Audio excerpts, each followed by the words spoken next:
ஒரு பாதுகாப்புக்காக தான் செருப்பை கண்டுபிடிச்சோம். இன்னைக்கு மேட்சிங்க்கு செருப்பு போடுறோம். பூமியை மிதித்து நடக்காததால் இந்த பிபி சுகர். உங்களுக்கு புவியீர்ப்பு விசையில இருந்து வரக்கூடிய நல்லது நம்ம கால் அப்சர்வ் பண்ணல. வருஷத்துக்கு ஒரு முறையாவது நீ மாலை போடுன்னு சொல்றதுக்கு காரணம் விரதம் இருந்து கரெக்டா காலையில எந்திரிச்சு குளிச்சு உடல் தூய்மைப்படுத்துறதுக்கு அறிவியல். அப்போ நம்ம உடம்புல இருக்கிற பாதம் மண்ணுல வெறுங்கால நடக்க சொல்லுங்க, பிபி சுகர் குறையும். வெறுங்கால நடக்க சொல்லுங்க. பணக்கார வியாதி, ஏன்னா அவங்க தெருவில் நடக்க மாட்டாங்க. உழைக்கிறவனுக்கு அதிகமா இருக்காது, அந்த காலத்துல கம்மி. உணவினுடைய தன்மை ஒரு பகுதியா இருந்தாலும் இயற்கையின் தன்மை ஒரு பகுதி. அப்போ இயற்கையோடு கலந்துதான் நாம, இயற்கையோட கலக்க போறதும் நாம, இயற்கையால பிறக்க போறதும் நாம தான். இயற்கை இல்லைன்னா நம்ம இல்லை இல்லையா? அப்ப அந்த இயற்கை தானே இறைவன். அந்த இயற்கையை சொல்லக்கூடியது இந்த மார்க்கம், அதை தான் தமிழ் மார்க்கம். தமிழ் இத்தனைக்கு எல்லாமே தான்.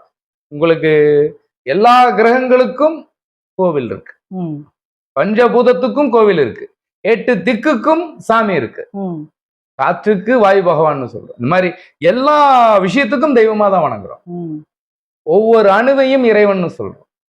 நீங்க அறிவியல்னு சொல்ற சயின்ஸ் எனக்கு சாமி. அத கண்மூடித்தனமா பார்க்காம அறிவுபூர்வமா பார்த்தா இந்த அணுக்களை சரியான முறையில இயக்க முடியும். வாழ்க்கையில பிரச்சனைன்னு வரும், ஆனா தீர்வு இருக்கும்.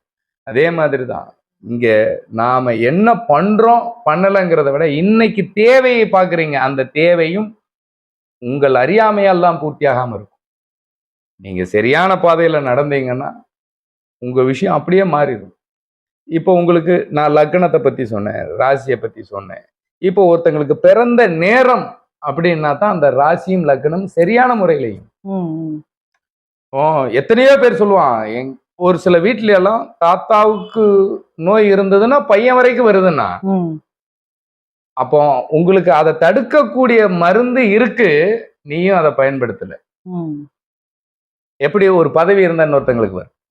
அப்போ அவங்களுக்கு ஒரு நோய் இருந்தா தாய் வழியில தந்தை வழியில நமக்கு வருதுன்னா, உணவே மருந்து உறவே கடவுள், உணவை அருந்து உறவோடு வாழு, உறவுகள் அற்றவன் ஒரு கட்டு விறகில் வேவான்.